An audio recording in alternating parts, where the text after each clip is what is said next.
Seigneur. Donc tout ce que nous allons faire, la Bible dit que tout ce que nous devons faire, nous devons le faire pour la gloire de Dieu. Ça veut dire quoi? Donc ce que nous allons vouloir avoir, obtenir, il faudrait que Dieu puisse trouver sa part. Il faudrait que Dieu soit glorifié. Que ça ne soit pas quelque chose que je veux faire pour que moi je sois glorifié. Demain, on va organiser une campagne d'évangélisation. On ne va pas organiser cette campagne d'évangélisation pour que l'on dise que nous aussi, nous sommes Pétokoka. Alléluia. Amen. On dise que nous aussi, Bethany, Djada, nous aussi, on organise des choses. Non. Ça veut dire quoi? Nous allons échouer. Parce que nous allons faire ça pour la renommée de l'Église et non pour la renommée de Dieu. Voyez un peu la différence? Amen. Donc ça veut dire quoi? Ça veut dire que même dans ce que toi tu veux, il faudrait que Dieu trouve son compte dans ce que toi tu veux, dans ce que toi tu demandes à Dieu. Tu demandes le travail à Dieu. Amen. Comme certains, ils prient, Dieu leur donne le travail, après ils font quoi? Ils fuient. Amen. Hier, je disais à maman, j'ai fait un constat. C'est un constat que j'ai fait. Quand j'assiste un bien-aimé à l'église qui est en difficulté, amen, curieusement, quand tu trouves une bonne situation, paf, il fuit l'église. J'ai dit à moi, je ne veux plus aider les gens, je ne veux plus soutenir les gens à l'église. Parce qu'apparemment, quand j'assiste quelqu'un, après la personne va partir. Et ça fait que la personne sera là que pour un intérêt personnel. Pas souverain. Ce qui a dû, bon, comme a dû, là, les sous, ça a besoin de ce qu'il a bien noté, la salle néné, la tambourine. Amen. Voyez-vous, parfois, à un moment donné, vous voyez, et on adopte parfois un certain nombre d'attitudes, de comportements vis-à-vis de l'église, tout simplement pour protéger l'église. Amen. Pour protéger certaines personnes. Et ça aussi, ça va de pair avec Dieu. Tu pries, tu pries, tu pries. Dieu n'exauce pas parce que Dieu connaît ton cœur. Ce que tu es en train de demander là, dès que tu vas avoir ça, paf, tu vas partir. Voilà pourquoi Dieu ne te donne pas ce que tu veux, tout simplement parce que tu es un hypocrite, parce que tu n'es pas, tu fais ces choses, tu demandes ce que tu demandes à Dieu, tu demandes ça pour tes propres intérêts. Amen. Alléluia. La Bible dit, nous allons prendre nos Bibles dans Jacques 4. Jacques 4, verset 3. Donc notre thème principal de ce programme, c'est faire tomber les barrières. Pour que ces barrières puissent tomber, ta prière doit être exaucée. Amen. Il y a plusieurs barrières. La maladie peut être une barrière. Amen. Le manque de sommeil peut être une barrière. Le chômage peut être une barrière. Amen. La stérilité peut être une barrière. Les échecs qui se multiplient peuvent être des barrières pour toi. Mais ces barrières-là, ces murailles-là plutôt, ces murailles-là doivent tomber. Amen. La maladie peut être une muraille. Le chômage peut être une muraille. La stérilité peut être une muraille. Le célibat peut être une muraille. Alléluia. Ces choses-là constituent des murailles. Mais ces murailles-là, comme le mur de Jéricho, amen, ces murailles-là doivent s'écrouler, tomber. Pourquoi ce sont des murailles? Parce que ça t'empêche d'avancer. Amen. Le découragement aussi peut être une muraille. Vous savez, le découragement, c'est un état d'esprit. Amen. Le découragement est un état d'esprit. Et cet état d'esprit viendra pour te détruire, viendra pour t'arrêter, viendra pour te faire reculer, viendra pour t'enfoncer. Et ces choses-là doivent tomber pour que tu puisses avancer. La paresse, c'est une muraille. J'ai dit quoi? La paresse, c'est une muraille. cette muraille-là doit tomber. Et toi, tu dois passer.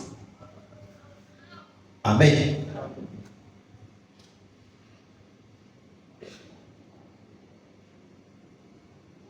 Alléluia. L'égoïsme aussi, c'est une muraille. Ça doit tomber. Il y a des choses, il y a des comportements que nous avons, il y a des situations que nous vivons, il y a des choses que nous faisons qui doivent tomber. Amen. Alléluia. Amen. Et quand ces choses-là tombent, en ce moment-là, tu avances. J'ai appelé ça muraille tout simplement parce que là où il y a un mur, tu ne peux pas avancer. Il y a un mur là. Je ne peux pas aller là-bas. Pourquoi? Parce que c'est un obstacle. Alléluia. Mais l'objectif de ce programme, c'est que, et ça aussi, c'est un état d'esprit.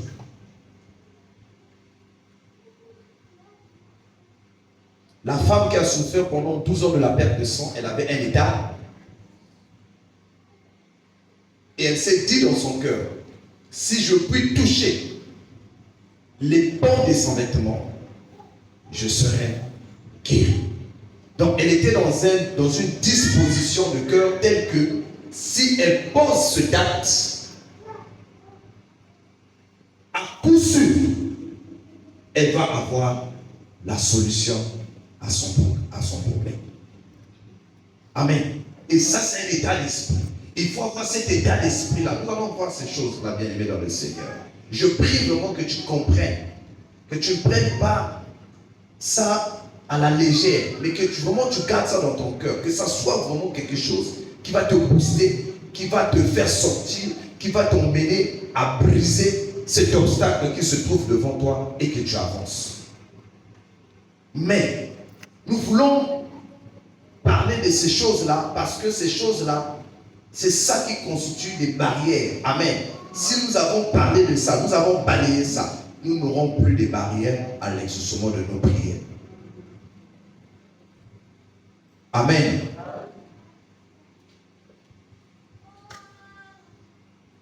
On peut lire Jacques 4:3. Lisons notre Seigneur. Vous demandez et vous ne recevez pas parce que vous demandez mal dans le but de satisfaire vos passions. Amen. Vous ne recevez pas parce que vous demandez mal dans le but de satisfaire vos passions. Tu pries, tu cherches le travail. Amen. Dieu te fait grâce, tu trouves le travail. Dès que tu as le travail, tu fais quoi? Tu deviens grand coupable. Tu repars dans l'ancienne vie. Amen. Toutes les petites picardis là, tu commences à les tailler. Alléluia. Amen.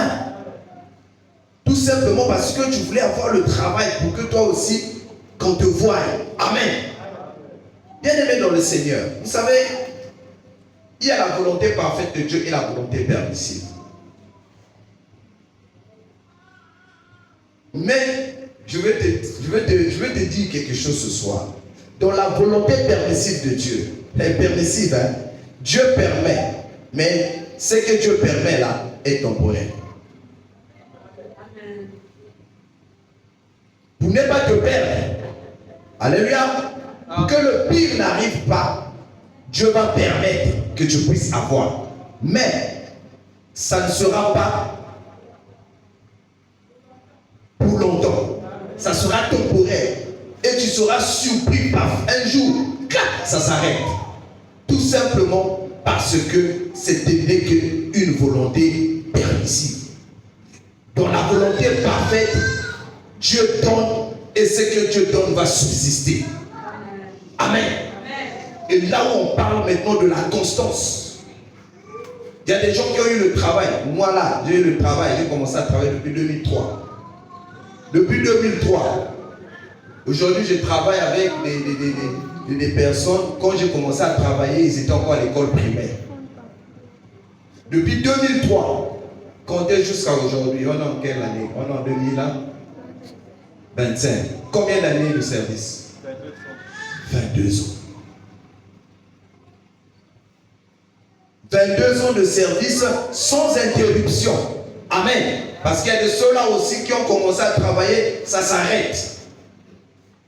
5 ans se passent, après encore, ils trouvent encore. Ça se remet. 22 ans de service sans arrêt. Et c'est ça, la volonté parfaite de Dieu. J'ai prié, j'ai demandé, Dieu a donné. Et depuis que Dieu a donné, Dieu a gardé. Combien de fois j'ai voulu quitter les emplois là où j'étais pour d'autres opportunités. Dieu n'a pas voulu.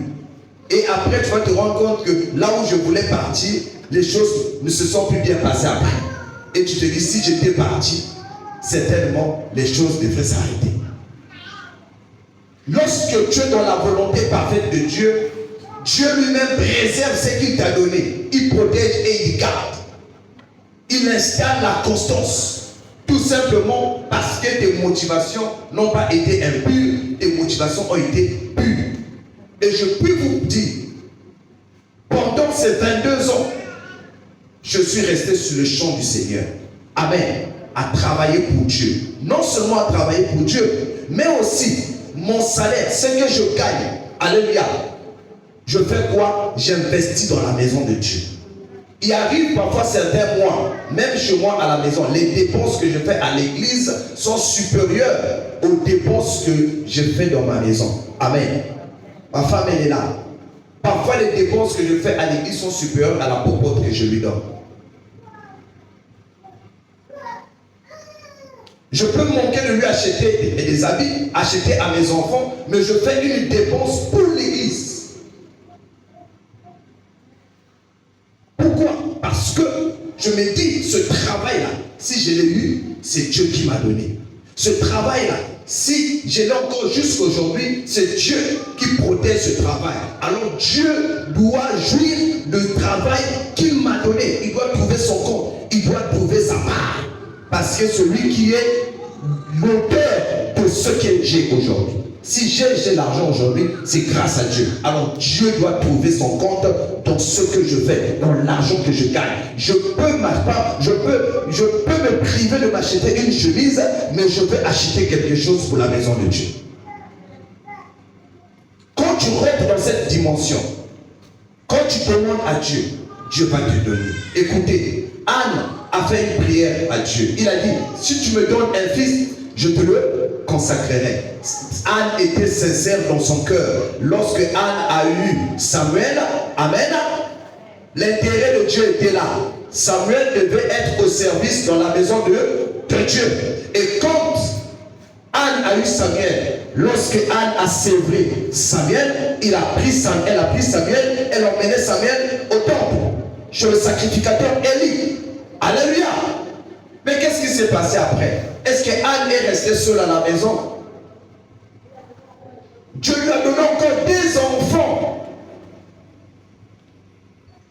Quand tu es fidèle avec Dieu, quand tu es sincère, quand ta prière est sincère, quand tes motivations sont plus bien aimées dans le Seigneur, Dieu te donne au-delà de ce que tu lui demandes et Dieu donne de la longévité dans ce qu'il te donne. Parce qu'en ce moment-là, tu rentres dans la volonté parfaite de Dieu. Par volonté permissive. Amen. L'église est comme une sika. Parce que est comme mon père. Mais sache que celui qui a donné est capable de retirer.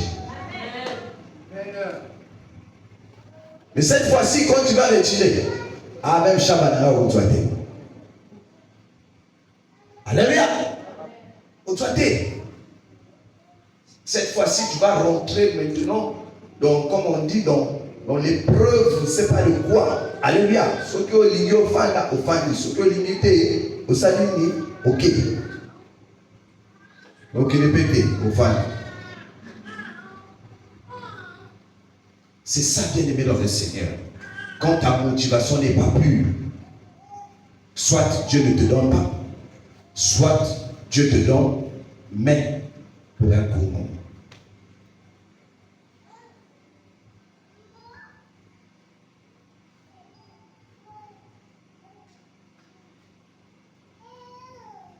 Amen. Est-ce qu'on peut acclamer le Seigneur?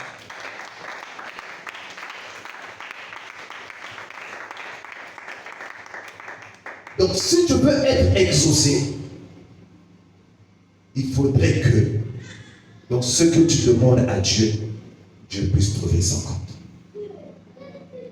Même quand tu es malade, alléluia, si tu veux la guérison, il faudrait que dans cette guérison-là, que tu dises à Dieu, Seigneur, si je suis guéri, si je pouvais passer 2 heures du temps dans la prière, pendant que je suis malade, je passerai 4 heures du temps dans la prière. Je suis guéri, je vais être engagé encore plus que j'étais avant à l'église. Ça veut dire quoi? Ce corps-là qui était malade a besoin d'être guéri dans le but de servir davantage dans la maison de Dieu. Dieu fera quoi? Dieu va te guérir et te donnera une guérison constante et permanente. Mais si tu demandes la guérison pour aller faire le maternat à la cité, alléluia, soit Dieu ne te donnera pas. Et tu seras là. Tu seras là. Tu vas changer d'église en église en disant que là-bas, il n'y a pas la puissance. Et surtout qu'aujourd'hui, les gens vont dans les églises, certains pour chercher la guérison, d'autres pour chercher le mariage, d'autres pour chercher les enfants. Ils ont des problèmes de santé, ils viennent à l'église pour qu'on puisse prier pour eux, puissent trouver la guérison. Mais si tes motivations ne sont pas pures, bien aimé dans le Seigneur, même si un archibishop vient prier pour toi, au Père, parce qu'en réalité, ce n'est pas l'homme qui guérit, c'est Dieu qui guérit. L'homme n'est qu'un instrument que Dieu utilise pour t'emmener à la guérison.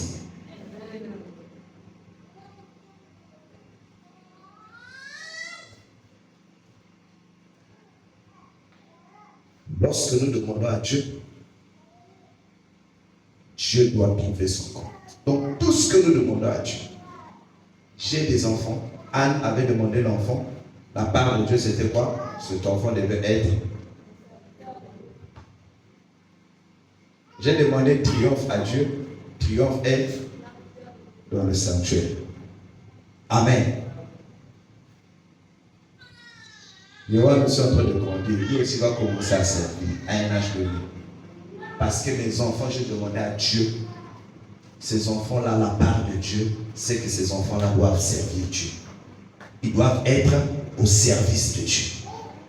Et quand tu fais comme ça, même l'ennemi qui avait les yeux sur ton enfant, il ne pourra pas, tout simplement parce que Dieu a sa part, a un gain sur cet enfant-là. Donc Dieu surveille cet enfant-là jusqu'à ce qu'il va grandir.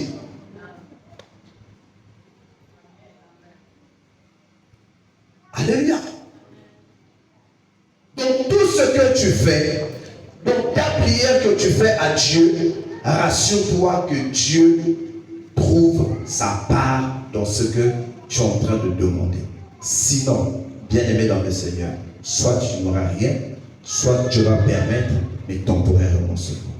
Et ça, ce que je te dis là, c'est vrai et authentique. Nous sommes des hommes. Dieu est Dieu. Mais ce qui nous distingue de Dieu, c'est notre cœur. Ce qu'il y a dans notre cœur. La sincérité qu'il y a dans notre cœur. C'est ce qui nous distingue. Et c'est ce qui nous démarque aussi. C'est ce qui nous différencie aussi. Dieu accomplira les choses dans ta vie selon la disposition qu'il y a dans ton cœur. S'il y a la fourberie dans ton cœur, ne t'attends pas quelque chose de la part de Dieu. Parce que Dieu, il est juste. Dieu n'est pas hypocrite. Dieu est juste et il agit dans sa justice. Amen.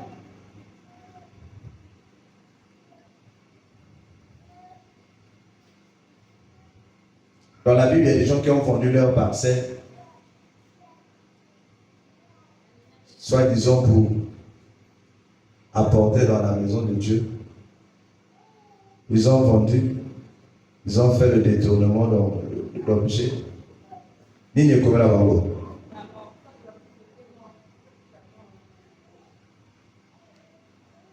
Et aujourd'hui, les gens disent ça, c'est en ce temps-là. Cette mort-là s'applique aujourd'hui. Hein? C'est sous la grâce qu'ils sont morts. Ils sont morts sous la grâce. Mais cette mort-là, là-bas c'était la mort physique. Mais aujourd'hui, cette mort-là, elle est là. Mais sauf qu'elle a changé de forme.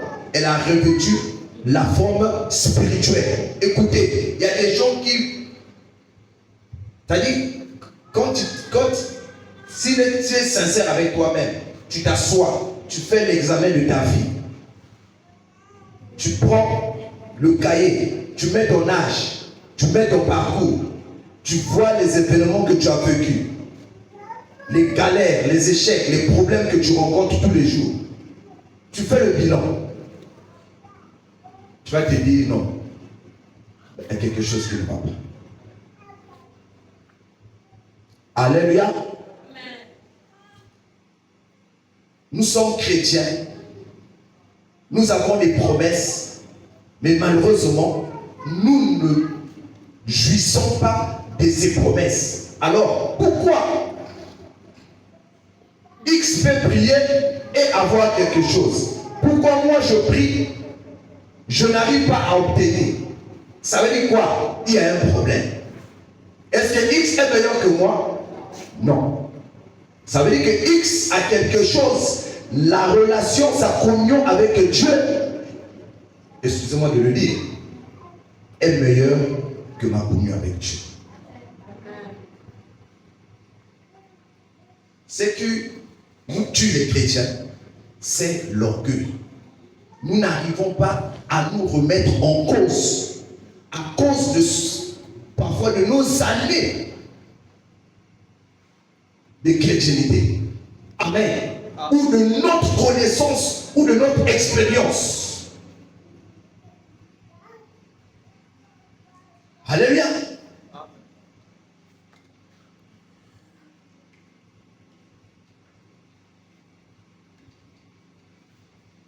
Amen. Et je peux vous dire, même au milieu des serviteurs de Dieu, des pasteurs, parfois quand tu entends certaines choses, ça t'inquiète. Amen. Tout simplement parce qu'on n'arrive pas à se remettre en cause. Tu fais là de soi, non? Quelque chose qui ne va pas. Je dois aller au bas de la croix pour chercher la face de Dieu. Amen. Cette année, on n'a pas fait la campagne. C'est vrai qu'on ne s'était pas préparé et tout. Mais en réalité, on n'a pas fait. Parce que en réalité, je n'ai pas vraiment eu la conviction de faire cette campagne. Parce que chaque fois qu'on a voulu entamer quelque chose, le frère dit que même aller au Parlement et tout, après, ça couchait quoi d'une souris. Pourquoi? Parce que je sentais pas la chose. Ne fais rien parce que tu veux faire, mais fais parce que Dieu veut que tu fasses. Connecte-toi à Dieu et marche avec Dieu au travers le Saint-Esprit. Bien aimé dans le Seigneur, quand tu vas commencer à développer une bonne complicité, nous allons parler de tout ça, avec le Saint-Esprit, tu vas voir beaucoup de choses vont commencer à changer dans ta vie.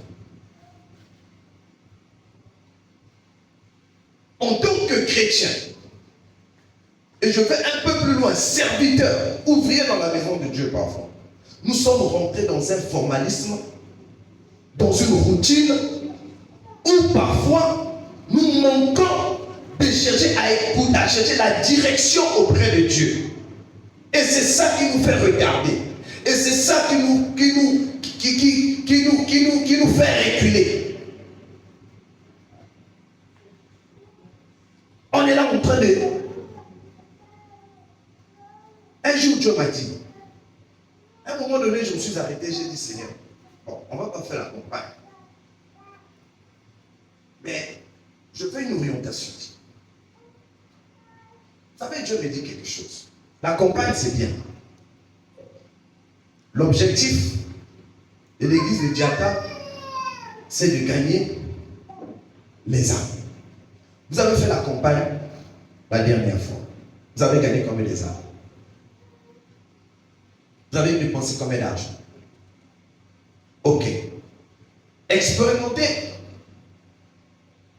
la prière. Intensifiez la prière à l'église. Faites l'évangélisation porte à porte. Vous allez voir ce qui va se passer.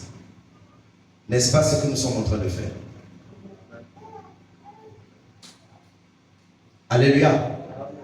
Même le frère Triomphe fait l'évangélisation. Même Yohan fait l'évangélisation. Dans le quartier, ils ont des personnes qui évangélisent pratiquement tous les jours. Aujourd'hui encore, lorsque je revenais de l'école leur chercher, c'est Yohan, c'est Triomphe qui me dit, on a un soudeur qui est dans le quartier.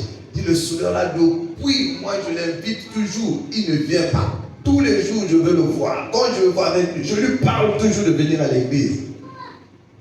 Donc même eux, ils font l'évangélisation. Toi aussi, tu fais l'évangélisation. Amen. Ça veut dire quoi? Ça veut dire que on a fait, on a écouté et on a fait. Mais pourquoi on a fait ce qu'on est en train de faire aujourd'hui? Tout simplement parce que nous avons voulu faire comme Dieu veut que nous puissions faire. Pas faire pour qu'on voie nous on a fait. Alléluia. Parce qu'en réalité, nous avons un résultat à atteindre. Ce résultat, c'est emmener de nouvelles âmes dans la maison du Seigneur. Alléluia.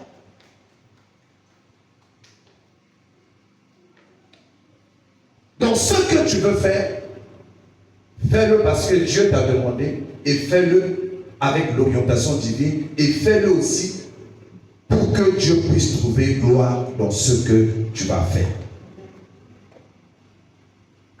Remets-toi en cause. Repars au bas de la croix. Cherche la face de Dieu. Fais pour plaire à Dieu et non pour plaire aux hommes. Tu vivras la gloire de Dieu.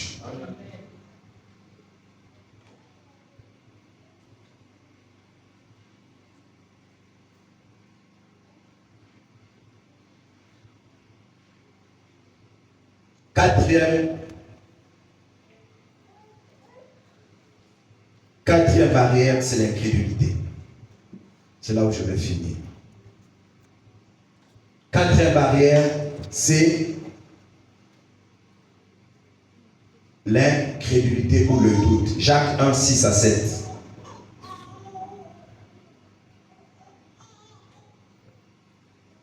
Marc 9, 23. Lisons d'abord Jacques 1, 6 à 7.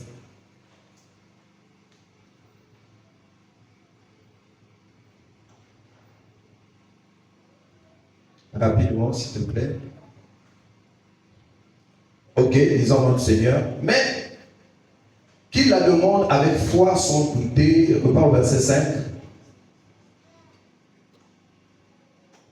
Si quelqu'un d'entre vous manque de sagesse, qu'il la demande à Dieu, qui donne à tout simplement et sans reproche, et elle lui sera donnée. Verset 6. Mais qu'il la demande avec foi sans douter, car celui qui doute est semblable au flot de la mer, agité par le vent et poussé de côté et d'autre. Amen. Que celui qui demande, le demande avec foi et non sans douter. Si tu demandes la sagesse à Dieu, si tu demandes la guérison à Dieu, si tu demandes le travail à Dieu, au-delà de tout ce que tu vas rencontrer comme problème, comme circonstance, tu ne dois pas douter dans ton cœur. Alléluia. Parce que entre le moment où tu demandes à Dieu et le moment où la chose va s'accomplir, ta foi doit rester constante.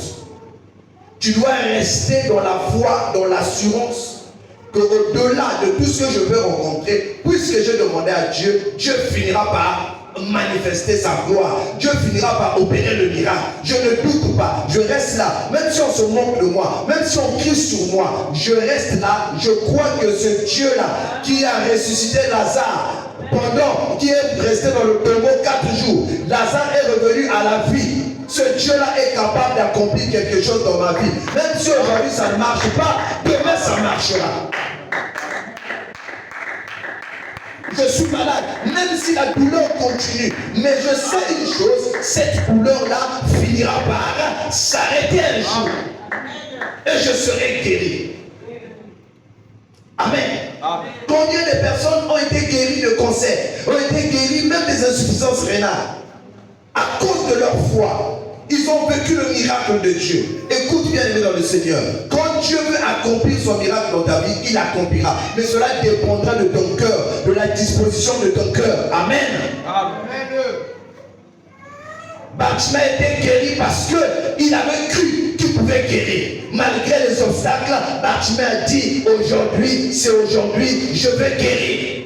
Même si on m'interdit d'approcher le maître, je vais continuer à crier. Même de loin, je vais continuer à crier et je finirai par vivre la gloire de Dieu. Sans la foi, la Bible déclare, nul n'est agréable à Dieu. La situation peut être compliquée. Ne lâche pas, n'abandonne pas, ne te plains pas. Continue à prier parce que ce Dieu qui t'a appelé, ce Dieu qui t'a sauvé, ce Dieu qui t'a emmené à l'église, ce Dieu qui est ton Père ne t'abandonnera jamais. Tout le monde pourra t'abandonner, mais Dieu restera là avec toi. Tu dormiras avec lui, tu te réveilleras avec lui. La situation peut devenir compliquée. Sache que Dieu sera là. Mais quand tu fais rentrer le doute, l'incrédulité, ça vient détruire tout ce que Dieu est en train de faire. Et le doute et l'incrédulité, c'est un poison. Retiens ça. L'incrédulité est un poison. C'est un virus. Amen. Quand ça rentre dans le corps, ça détruit. L'incrédulité, c'est un poison. Retiens ça. Vous savez pourquoi c'est un poison? Parce que ça te démolit, ça touche à ton mental. Et ce qui touche à ton mental te dicte une réalité. Je vais aller un peu plus loin. Je vais te dire que l'incrédulité est plus dangereuse que l'adultère, l'impudicité. Parce que quand tu tombes dans l'adultère, tu peux te relever. Amen. Quand tu tombes dans l'impudicité, tu peux te relever. Quand tu as escroqué quelqu'un, tu peux te relever. Mais quand tu es frappé, quand tu es retenu en prisonnier par l'incrédulité, l'incrédulité touche quoi? Ton mental. Ça te rend nerveux, ça te rend jaloux. Amen. Ça te rend complexé, ça te rend haineux. Pourquoi? Parce que tu ne crois en rien. Puisque tu ne crois en rien, tu ne voudras jamais voir quelqu'un qui est en train de réussir à côté de toi. Amen. Ouais. Tu trouveras toujours des raisons à y réussir parce que. C'est ce que le diable a dit à Dieu. Mais si Job est en train de réussir, c'est tout simplement parce que tu l'as béni. Tu lui as donné de beaux enfants. Tu lui as donné des richesses. Amen. Et c'est comme ça que les incrédules fonctionnent. Ils sont tellement incrédules, ils galèrent tellement, ils ne croient en rien. Amen. Et tout ce qu'ils trouvent à faire, c'est chercher les fautes chez les autres, accuser les autres.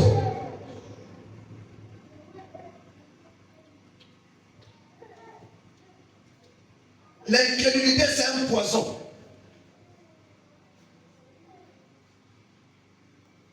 Accuser toujours les autres à cause des autres qu'ils sont comme ça. Le pays là ne marche pas à cause du gouvernement. Mais toi-même, qu'est-ce que tu fais? Alléluia. Dans tous les pays, tu iras. Il y aura toujours des plaintes. Amen. Je causais avec un collègue camerounais. Il dit, quand tu vas au Cameroun, il dit, le Camerounais va se plaindre. Mais s'il vient ici au Congo, il va se dire, ah, mais chez nous là-bas, c'est un peu mieux. Quand tu vas au Ghana, le Ghanéen est en train de se plaindre de ce qui se passe là-bas. Amen. Mais lui, il a le courant tout le jour et l'eau. Le jour qu'il viendra ici au Congo, délestage, l'eau, faux forage, il va se dire que, ah, mais donc nous au Ghana là-bas, on est mieux. Donc ça ne sert à rien de donner la responsabilité de tes problèmes, de tes échecs à quelqu'un. Amen. Parce que même dans les problèmes dans les pays, il y a des gens qui s'en sortent. Pourquoi? Parce qu'ils travaillent, ils sortent le matin, ils se battent à trouver de quoi nourrir sa famille. Ils rentrent le soir, sa famille est nourrie. Ses enfants sont bien entretenus. Sa famille est bien entretenue. Pourquoi? Parce qu'ils se battent. Personne ne le fera à ta place. Quand tu commences à accuser les autres parce que tu es incrédule, et l'incrédulité est un poison. Et dans l'incrédulité, la première personne qu'on accuse, c'est Dieu. On ne croit pas en Dieu. On ne croit pas que Dieu est capable de faire. On ne croit pas. Et si tu ne crois pas à Dieu qui t'a emmené sur cette terre, tu vas croire à qui? Tu ne croiras à personne. Et c'est un chaos dans ta vie.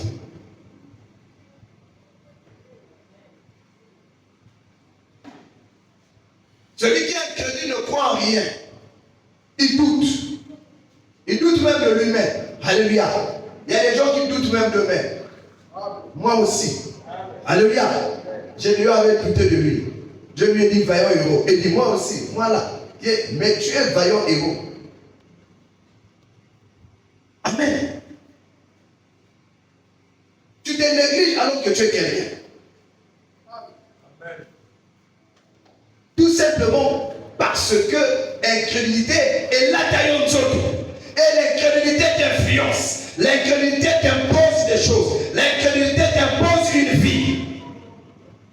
L'incrédulité te pousse même à porter le Mouchunabata pour qu'elle en dise que tu es rien, que tu causes la passe. Amen. Est-ce que vous comprenez ça? L'incrédulité t'envoie direct dans la pauvreté, dans des choses qui ne sont pas bien. L'incrédulité te rapporte du diable. Parce que c'est un état d'esprit. Ton mental est affecté. Ton mental pense que tu ne peux pas. Tu ne peux pas. Tu ne peux pas. Rien ne peut se faire. Rien ne peut se faire. Rien ne peut se faire. Tu es en face de la mer Rouge. C'est la mer Rouge. Donc tu vois l'obstacle tellement grand. Ce mur-là est tellement grand. Cette situation est tellement importante. Je ne peux pas. J'aime nos amis de la RDC. Même s'il ne connaît pas poser les carreaux. Quand tu lui dis il y a un marché des carreaux, il va te dire je sais faire, donne-moi le marché. Comment ça va se faire, ce n'est pas ton problème. Je sais faire. Et quand tu lui donnes ça, il bricole à sa manière. Azoye ko la peka kuna. Akon pe caroleur. C'est ça la foi. Amen. On va prier. Je veux que ton mental change. Je veux que ton état d'esprit change. Ta façon de voir les choses change. 21 jours aussi la tête. Tu vas avoir un contrat. 21 jours aussi la tête. La partie. Ta situation va être transformée.